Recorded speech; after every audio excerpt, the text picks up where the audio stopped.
in terms of our theme of counteracting natural ignorance and boosting the quality of wisdom in our lives, I thought another set of 4 qualities that the Buddha describes. He is a great list maker, as anyone involved with Theravada Buddhism will have noticed.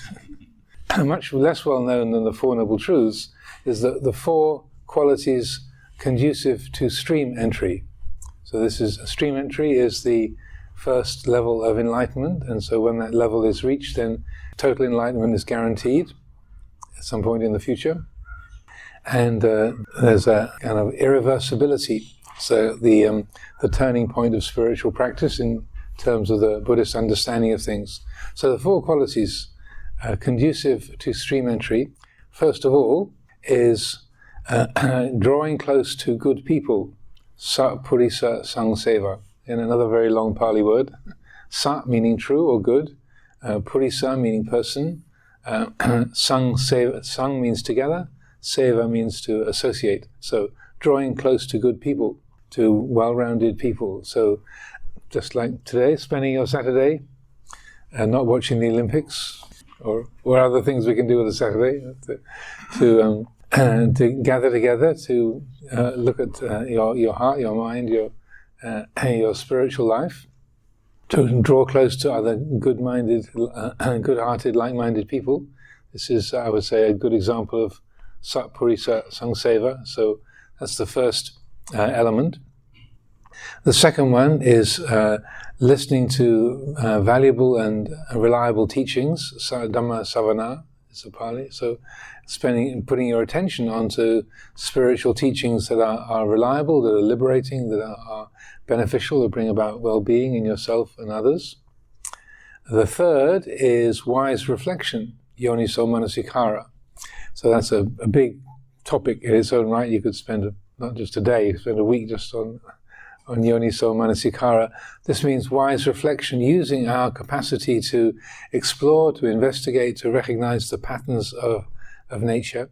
It doesn't mean intelligence as the sort of IQ kind of intelligence, so much as the capacity to look, to see, to investigate and see how aspects of nature and reality work in relationship with each other. So it's the kind of pattern recognition process. So wise reflection is that capacity to look at things from different angles.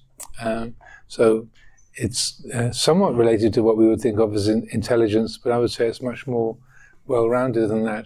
So, for example, would be to reflect upon what's meaningful to you. So, like going to, just using the Olympics as an example, you have very, very specific behaviors that are categorized into different areas, and particular kinds of performance are called valuable in that area. Like if it's running 100 meters or pole vaulting or competitive kayaking, there's very specific behaviors that then the people who I'm not putting it down, just saying if you're involved in kayaking and you've got a particular skill or an interest, that becomes the value system of how to perform those tasks in that particular way, in that particular element, better than other human beings can do. And that's good. And you do it in a certain way, you get a gold medal, and you don't do it in a certain way and you get a bronze or you don't get a medal. So we can give value to sitting in meditation, not just kayaking or pole vaulting, but we can give value to how long have I sat today? Oh, I did 4 hours today. Yes. Yeah. Not that that's a bad thing, but we can be scoring points, with each other, and so on. So that wise reflection is looking at the things that we give value and meaning to and questioning that. Like, why do I call this beautiful? Why do I call this ugly? Why do I call this right or wrong? What's the correct side of the road to drive on? If you're in the UK, it's the left.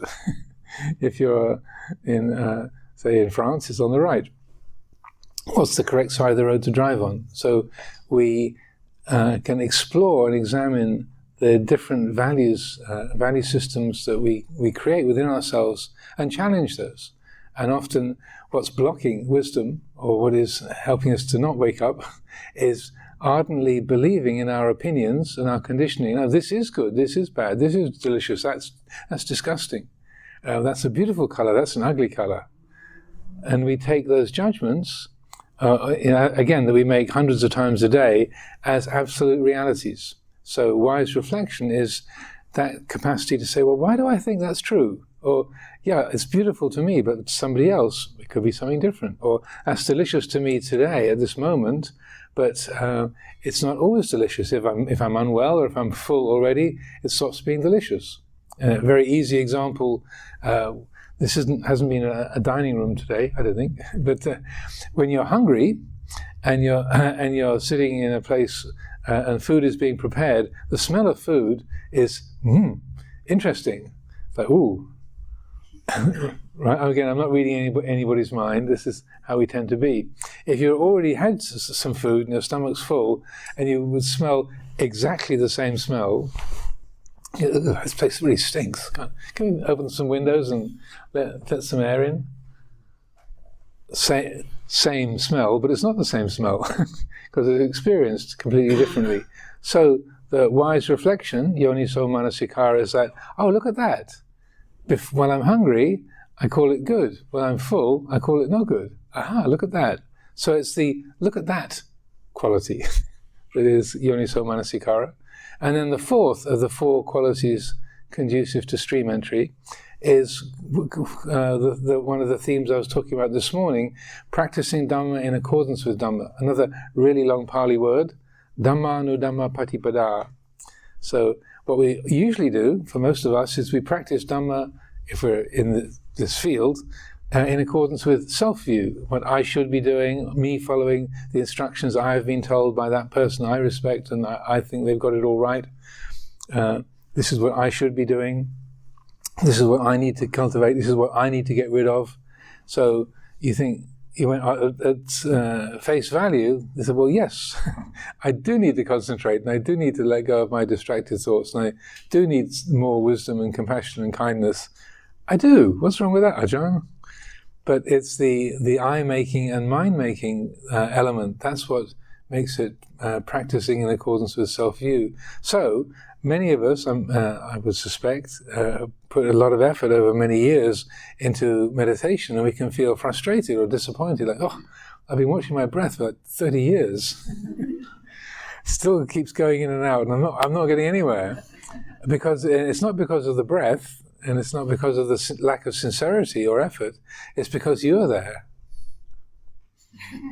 That's the kind of obstructing element, is me the meditator, me the doer, me the one who's failing, or me the one who's achieving. So that Dhamma Dhamma Patipada, it's a long, complicated Pali word.